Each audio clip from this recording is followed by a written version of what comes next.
of course, the number 37 comes up. And so the one thing that I was thinking is like, wow, you know, like I wonder what Kevin would do for the 37th year anniversary. And I'm like, I hope I'm still alive.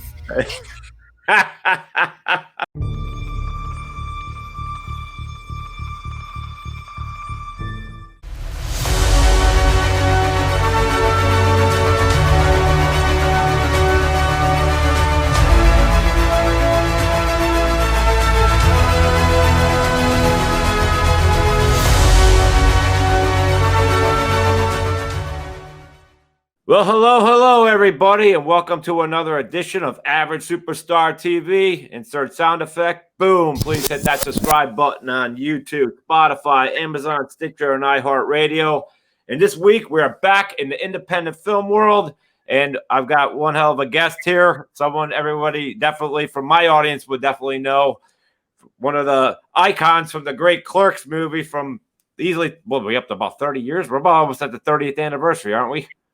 Crazy to say that, but with that, MARILYN GHIGLIOTTI, welcome to the show. Hi, thank you. And yeah, actually, last weekend was the 30th year of us actually shooting Clerks. Wow. Yeah, so come January of next year, it'll be 30 years that it will have shown at Sundance, and October of next year, 30 years since its release. So, yeah, I feel old. Yeah, I'm sure Kevin's gonna have something great. Maybe take us all on tour because Kevin's always up to something. So hopefully that'll happen. Well, we'll see. We'll see. Yeah, It's what's really funny though is the other day, and I think it was when I was at WonderCon over the weekend, and my friend was there with me, and of course, the number 37 comes up, and so the one thing that I was thinking is like, wow, like I wonder what Kevin would do for the 37th year anniversary, and I'm like, I hope I'm still alive. Yeah. That's got to also probably be your calling card / annoyance at the same time, right? Hearing that repeatedly over and over. Or do you take this as a compliment, like, hey, that's just what the fans are going to do? Yeah, it's a badge of honor to have some type of a catchphrase that from a film that you have done, or from any project as an actor that you have done, to have, because obviously that means that you're well known to some degree, you know what I mean? So that's okay. I will take it.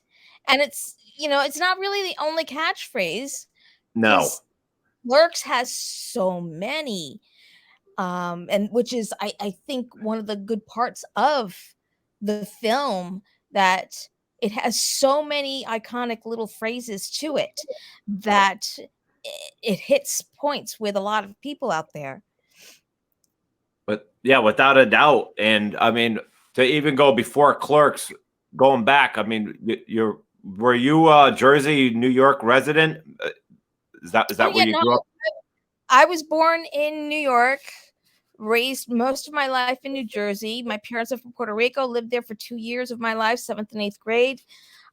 So yeah, I'm New York, New Jersey bred. That's awesome. So when far back as you can remember, when did you get the acting bug? Oh, I got the acting bug. It was around 94, something like that. When I had some changes going on in my life and just was looking for outlets. Gotcha. So basically, there wasn't much time of you even acting before you landed in the Clerks, then, right? Sorry, yeah, because that was in 94. So no, it was prior to that. So maybe late 90s, early. No, I'm Yeah. sorry. It's like getting that time frame. My God. So Okay. I'm gonna say late 80s, early 90s. Um, to know exactly when, I don't know, but like before I even got started to audition for anything out there, and it was basically community theater, I studied acting for 2 years at least at a local place in Red Bank, that the acting coach John Ide, who studied with the Actors Studio in New York and brought all of that kind of teaching and coaching to us in New Jersey. That's great. So I'm just kind of curious. Like I've been acting for about 10 years myself now. I'm making short films and running film festivals. But you have I grew up with the internet, so getting acting gigs was not like, it's a lot more easier to get your resume out and hear about more things. I'm just kind of curious. Early 90s. I mean, how do you even find out about a film like Clerks? You say it's easier, but honestly, I don't know that it is. I mean, in some retrospects it is, but the technology has changed everything, and back then it was all in a magazine, Backstage and Variety, Hollywood Reporter, aside from the agents and managers getting the breakdowns and things like that, but in those magazines, they'd have their sections of what films were in development, what films were going to be casting. Backstage had, castings and stuff like that. So I basically would take the information of the things that were in development, and I have my little booklet of all the information where I would send my headshots and things like that. But back then too, it's all about, just like today, it's all about networking. And once you kind of get into that community, then you kind of get to know everything that's kind of going on. And for me, it was community theater at first. And so you kind of get to know everybody that's in the community theater along the coast. And then eventually, once I did Clerks, it became a little bit more difficult, and I felt like, okay, and this is kind of where I kind of transitioned out here to LA, because I felt like it was either move to the city from New Jersey, and I don't know why I felt that was a need, but in New Jersey, I wasn't going to be meeting a lot of film industry people. Completely understand. You got to go where the work is. Right. And so I'm not a city person at all. So I made the trek all the way out here, and it wasn't easy. It wasn't easy, but this is where I got to meet a lot more people in the film industry. A lot of it was independent, but independent has like some really great. Yeah. Yeah, exactly. But you get to do some really wonderful work in the independent market. And that's where I was able to make sure that I diversified myself into different characters, so that this way I could show, don't just see me as this, look what else I can do. Gotcha. And for you getting into Clerks, did anyone recommend you or did you just see the ad and say, I'll go give this one a shot? How did it work? Well, when Kevin put out the audition notices for Clerks, I hadn't seen it. I was told about it because it did go out through the community theater circuit, being that he was holding it at a theater I had actually worked at. So that's how I found out about it. Okay. All right. And so did you already know Kevin was beforehand, or is this just another director you're meeting for the first time? No, so, yeah, I didn't know him at all. Gotcha. All right. So what was your first impressions of the guy when you first met him, though? Well, and here's the thing. It's not like I really met him when I went to the audition.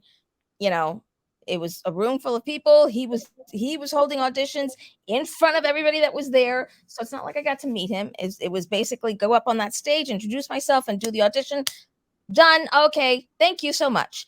So it wasn't until he offered me the role and had me go out to the convenience store so that I can meet up with him. He can give me the script, and so that I can read it and see if I was interested or not because of the topics of conversation for Veronica. Gotcha. And what was your immediate thoughts on that one? Were you like, wow, this is definitely different?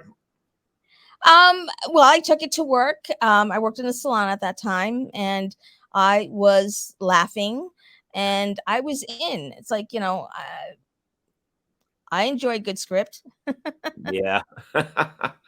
And you ran with it. And I mean, so this is an experience obviously that changed your life. And when that was happening, did you know there was something special, or were you just kind of like, you just don't know where the ball's going to land? I mean, you should know this. You Yeah. never know where that ball's going to land. I used to say, the only people that will know are those, that work on a Marvel film and stuff like that. But I can't say that anymore because it's not true anymore. Because they've had a few little landmines. By far. Yeah. Yeah. Yeah. That's craziness. So, and then when were you at the? I know Kev told the story about the Sundance when there was no one there except for one person, but that was the person that was the most important to watch the film. Did you go out to that? That was at the IFFM, the International Okay. Feature Film Market in New York, and yes, I was there, and that's when Bob Hawke, our angel, Yeah. was there to see the film and recommend it to Sundance. Gotcha. And then it all takes off. So, did so it goes from that to Sundance? That was like the next step. That was the 1-2 punch. Yeah, through the interim, it's like Kevin was making us aware as to what was kind of going on, and so, we were kind of going through the steps of, oh wow, this is happening, and I when it was mentioned about going to Sundance, I'm like, oh shit, how am I going to afford that? That's a first thought. Yep. But I can't miss it. So, you kind of figure it out. And I was in the air traveling there when the first screening happened.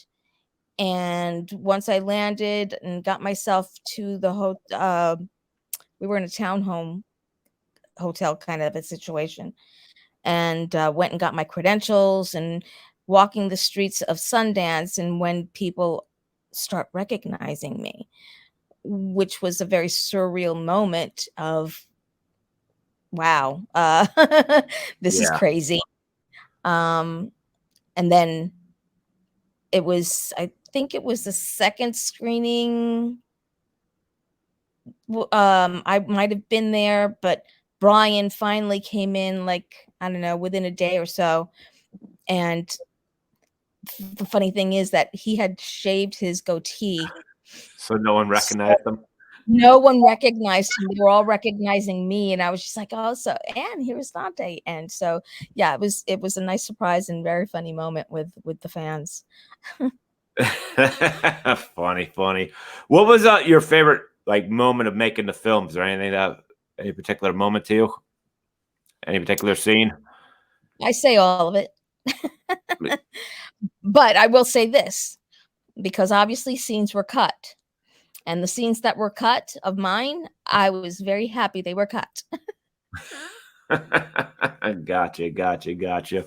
So, as far as you've been around for a while now, and what I know you do indies too and all that. Current today, what advice do you have for indie people that are going to make independent film? Actors, filmmakers, or anybody. Both, yeah, but actors, I guess, first, because that's Okay. your. You know. I mean, it's a nice place to get started and gain your experience. But still, you don't want to be learning on the set. Don't cost production money, because especially when you're an independent film, money doesn't go very far. Um, you gotta take classes. You got to learn the craft, in some way, shape, or form. And I realize that a lot of people don't have the money to be going out and taking classes, but there are definitely a lot of different ways to learn what you need to learn, be it books, the internet. But you've got to learn the ins and outs of acting. Make sure that you actually have the chops to do it, and stop acting. I can't emphasize that enough, to be honest. I personally don't ever want to be caught dead acting. And Yeah. and I know you're calling yourself an actor, and it's like, and that's what you do, but there's a difference of being an actor and just, getting on that and being the character. Gotcha. And as far as filmmaking, I mean, I'm not, don't Well, have it. I mean, I think it's kind of like the same as well. Um, and the nice thing is, though, it's like once you kind of get your feet wet as an actor, try to learn whatever you can by helping out on set, and Yeah. to learn every part and every aspect of what everybody does, to make a film happen, and getting together with a group of other filmmakers and making your own content. Um, uh, if Unless you decide to do the film school route. But I mean, one thing that I really want to say too, because a lot of actors feel that they need to go to college to become an actor. I say save your money. Mhm. Save your money and take a class from people who have actually had the career and can teach you, or casting directors who actually offer classes, because in college you spend so much money, and you can't do the craft in the very beginning, because there's the requirements that you have to do, and also it's like you're doing more of everything else versus the actual acting. One thing that I've always emphasized is, if you feel the need that you have to go to college, study marketing, because we do more marketing than acting. By far. Yeah. Yeah, I mean, and that's a detriment to what I've feel that has been part of not having, made something bigger of this, is the fact that, well, besides technology changing and marketing myself, the business side is very difficult. Yeah. And especially if you're independent, everyone's got to amplify the film. Everybody's got to know how to market. It's Mhm. because you're doubled down. You don't have a major studio put money behind it. And even if you are indie, you have a little bit of a pile for it. It's not going to last very long. Right. Right. Yeah, and I absolutely fully agree with you. Totally, for everyone out there listening, about when I first got in this film business, I was just an extra in a movie. I fell in love, and I went after that, and I volunteered to work for a movie set for 30 days, and that was kind of my schooling. And it was funny because after that, I went to another movie set, and the set I was just talking about had like all the proper lighting and audio, and the next one just was just a guy with a camera, and I was kind of like. And he's like, no, no, no, no. This film's gonna change the world, but you don't need all that. You don't need it. I was like confused, and then I saw it, and I was like, okay. So you kind of gotta, Yeah, and to some degree, he's right, but yeah, yeah. All the guy did the entire time was quote him. That's all, and I'm like, okay, yeah, but yeah, you're not him though. So stop. Yeah, one. yes, I mean, you still wanna there's still there's ways of doing it cheaper than what the studios do and still have it look good, but you still need to have some equipment. You can't just be bare bones. You're right, and there's so many people that got carried away with shooting a movie on an iPhone. I'm like, you understand you gotta build sound design. like completely. The iPhone's not going to be able to, you know, get the right sound. It's not made for that. You know, it's got better picture, but you know, so people hear one thing, but they don't want to hear the extra work that goes with it. You know, they just want to get to the glory. But yeah, that's because there's attached. Was it Soderbergh that made a film with with an iPhone? I think it was Soderbergh. I don't remember the person's name, but they won Sundance. But like that, I think that was like a one, and everybody was jumping up and down and doing, and like yeah, I'm going to do one. I'm like, you don't. They said you don't need that anymore, and I'm like, when Steven Spielberg isn't using lighting and audio anymore, you don't need it anymore. Okay.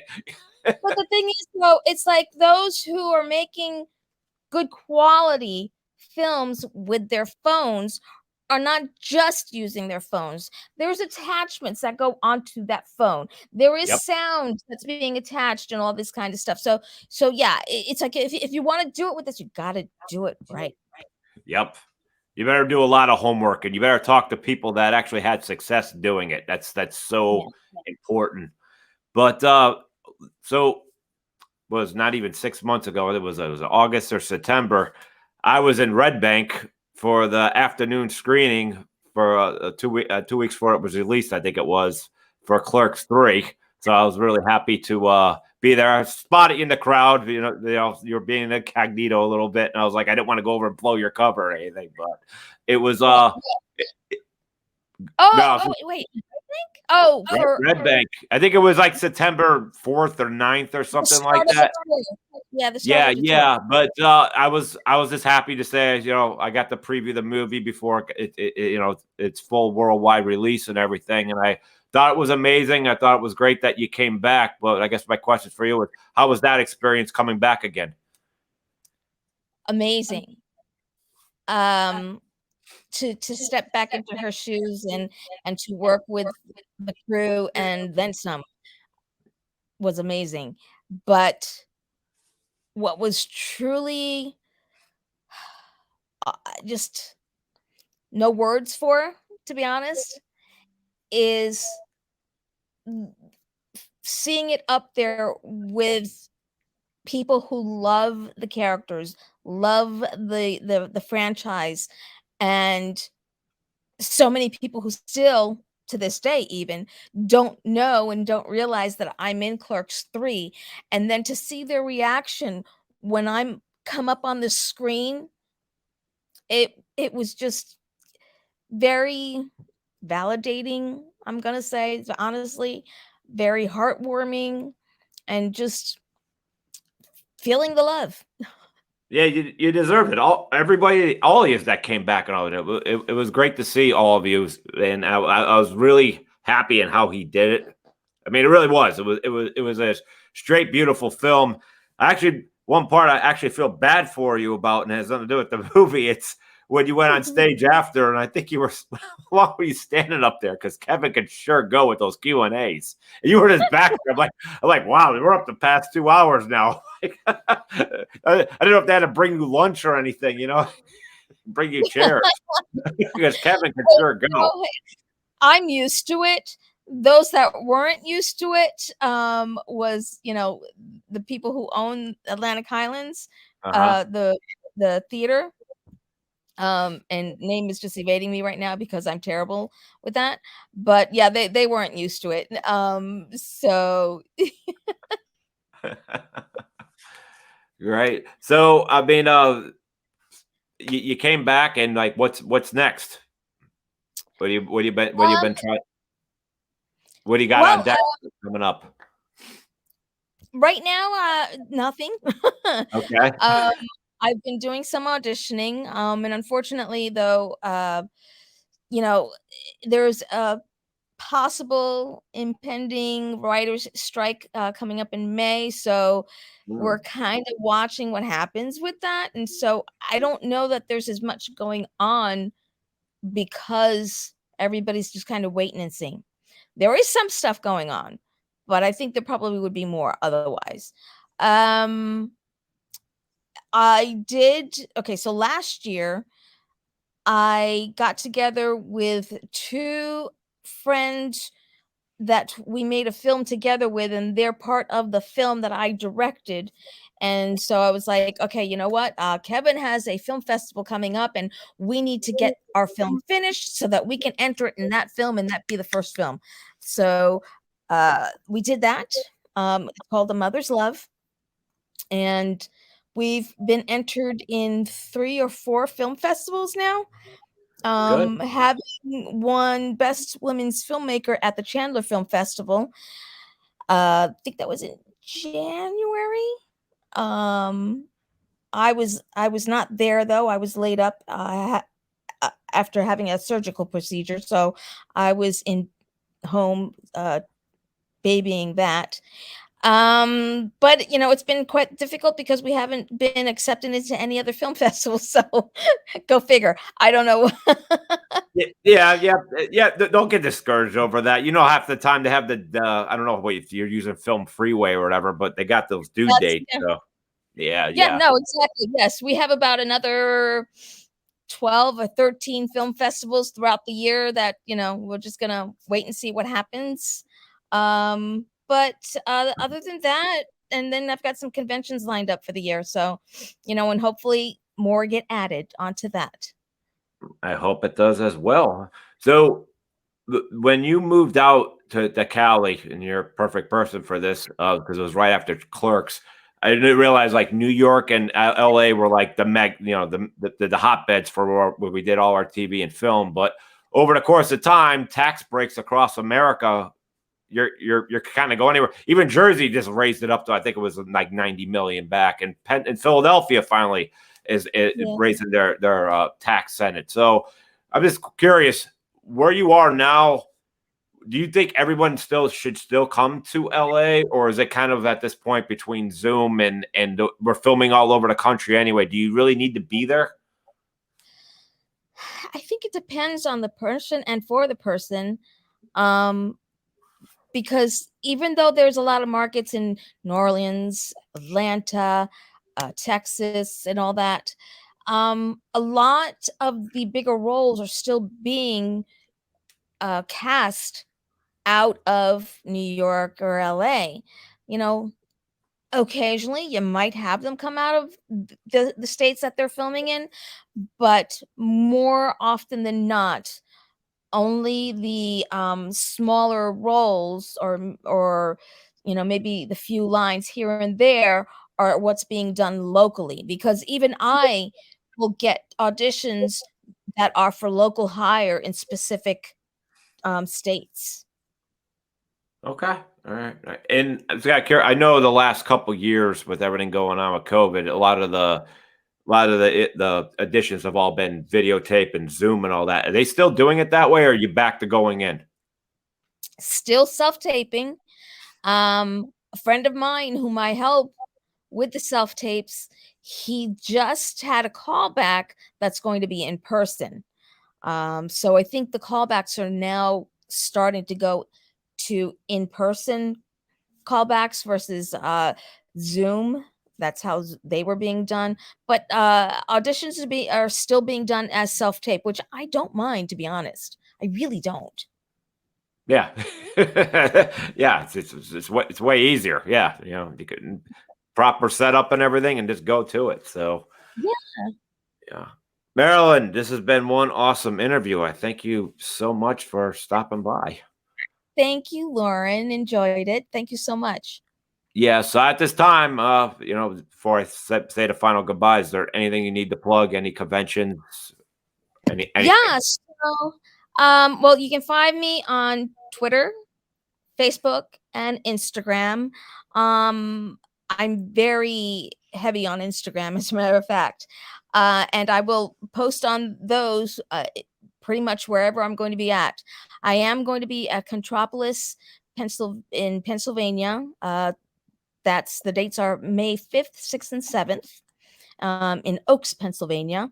And then in the other one that's been said and mentioned already is, oh my gosh, in August, GeekedCon. Those dates are August 18th through the 20th. And pretty much the crew is going to be at both of those and more to come.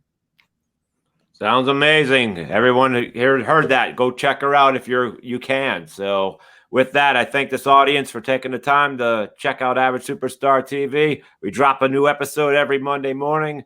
Hit that subscribe button. And I will say, Marilyn, thank you again. Thank you, Lauren. And as I always say to end the show, the party is over.